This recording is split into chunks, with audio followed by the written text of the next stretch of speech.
दोस्तों, आज स्वागत है आपका मेरे channel creator Priya with law में।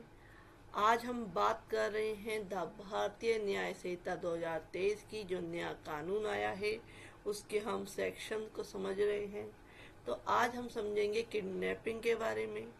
किडनैपिंग और अबडक्शन, इन दोनों के डिफरेंस को समझेंगे कि किडनैपिंग को ये अपहरण कह देते हैं, लेकिन जो उसका वास्तविक मीनिंग है, लीगल मीनिंग है किडनैपिंग का, वो है व्यापरण। तो व्यापरण और अपहरण में क्या अंतर है, इस डिफरेंस को समझेंगे। साथ ही साथ समझेंगे कि किसी बालक को ले जाना, उसे विकलांग करना, तो ये सारा कुछ प्रोविजन हर सेक्शन वाइज दिया हुआ है। इस डिफरेंस को भी इस वीडियो में हम समझेंगे।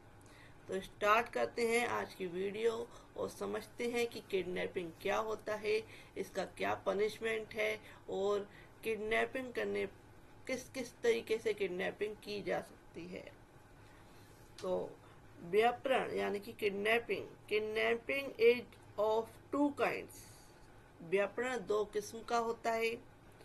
पहला है कि भारत में से व्यापरण, इंडिया में से क्या है व्यापरण करना, किडनैपिंग करना, और विधि पूर्वक संरक्षता में से व्यापरण यानी कि जो गार्डियनशिप है उसमें से लॉफुल क्या है किसी व्यक्ति को लेके जाना।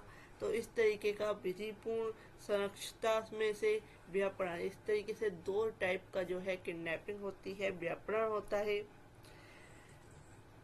तो इसका सेक्शंस कहता है, सब सेक्शन 1 का ए कहता है कि जो कोई किसी व्यक्ति का उस व्यक्ति की या उस व्यक्ति की ओर से सम्मति देने के लिए वैध रूप से प्राधिकृत किसी व्यक्ति की सम्मति के बिना भारत की सीमाओं के परे प्रवहन कर देता है, लेके जाता है, वह भारत में से उस व्यक्ति का व्यापरण करता है, कहा जाता है।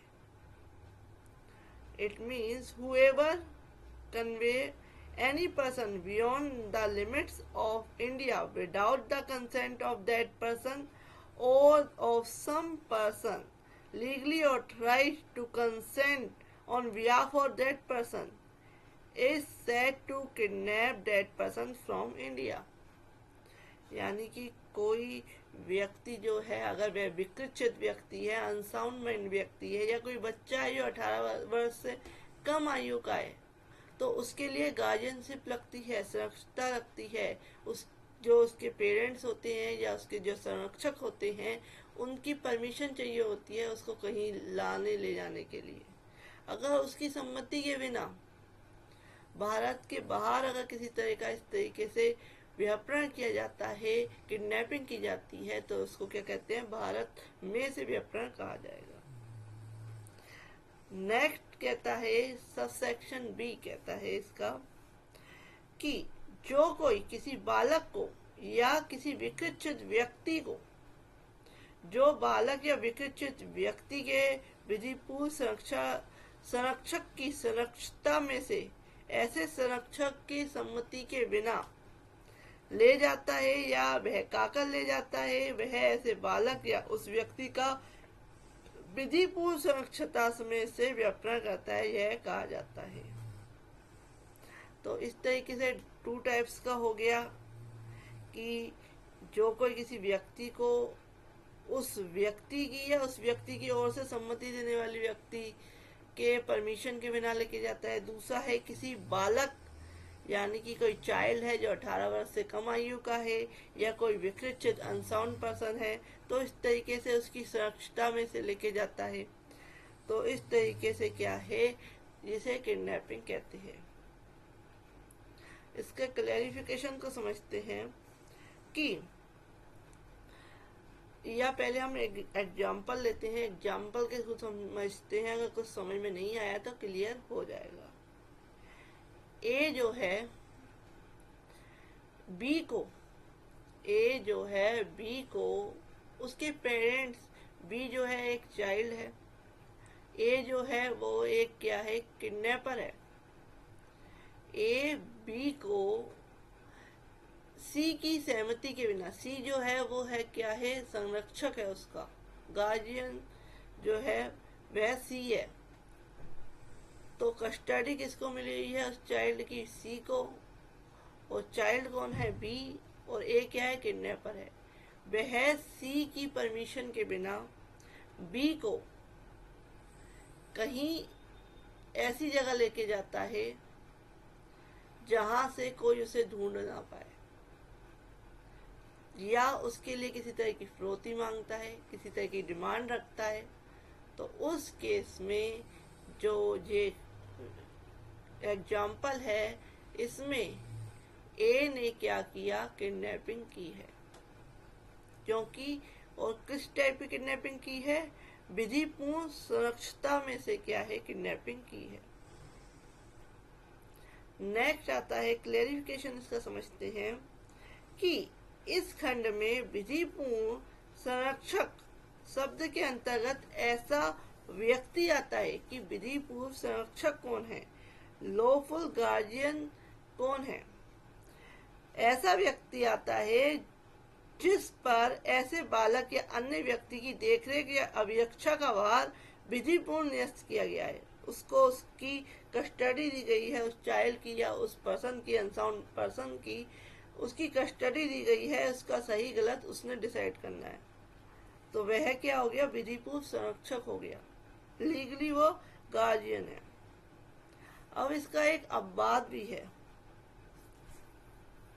अब बात कहता है कि इस खंड का विस्तार किसी ऐसे व्यक्ति के कार्य पर नहीं है जिसे सद्भाव पूर्वक यह विश्वास है कि वह किसी अधर्मज बालक का पिता है, या जिसे सद्भावना पूर्वक यह विश्वास है कि वह ऐसे बालक की विधिपूर्ण सुरक्षा अभिरक्षा का हकदार है, जब तक कि ऐसा कार्य दुराचारिक या विधिपूर्ण प्रयोजन के लिए ना किया गया हो। यानी किसी बच्चे को, किसी चाइल्ड को या किसी अनसाउंड पर्सन को बिना किसी किडनैपिंग के आशय से कहीं वैसे ही लेके जाना, किसी ऐसे कार्य के लिए, नॉर्मल काम के लिए लेके जाना, तो वो किडनैपिंग नहीं कहलाएगा। अगर उसका इंटेंशन जो है उसका व्यापरण करने का है, किडनैपिंग करने का है, तो ही क्या है, इस सेक्शन के अंतर्गत वो जिम्मेदार होगा। तो सेक्शन 137 का सबसेक्शन 2 क्या कहता है? सबसेक्शन 2 कहता है कि whoever kidnap any person from India or from lawful guardianship shall be punished with imprisonment of either description for the term which may extend to 7 years and shall be liable to fine। अगर कोई भारत में से या विधिपूर्ण सुरक्षता में से किसी व्यक्ति का व्यापरण करेगा, किडनैपिंग करेगा, वह दोनों में से किसी भारतीय कारावास से जिसकी अवधि 7 वर्ष तक की हो सकेगी दंडित किया जाएगा और जुर्माने का भी दायी होगा। तो 7 ईयर्स की सजा उस व्यक्ति को मिलेगी। तो ये बताया गया है सेक्शन 137 में।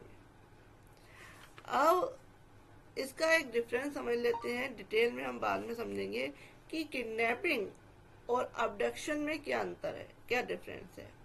किडनैपिंग होता है व्यापरण और अबडक्शन होता है अपहरण।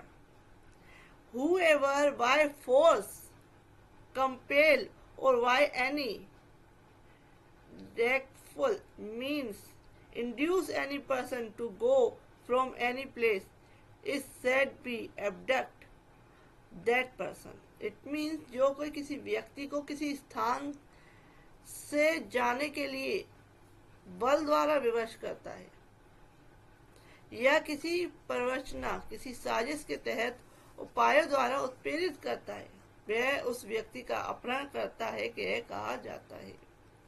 तो अपहरण क्या है? जबरदस्ती किसी को क्या है, बलपूर्वक, फोर्सफुली, या बंदूक की नोक पे, या किसी हथियार की नोक पे, या किसी तरह की साजिश रच के उस व्यक्ति को उस जगह पे ले जाता है और उसके बाद उसे बंदी बना लेता है।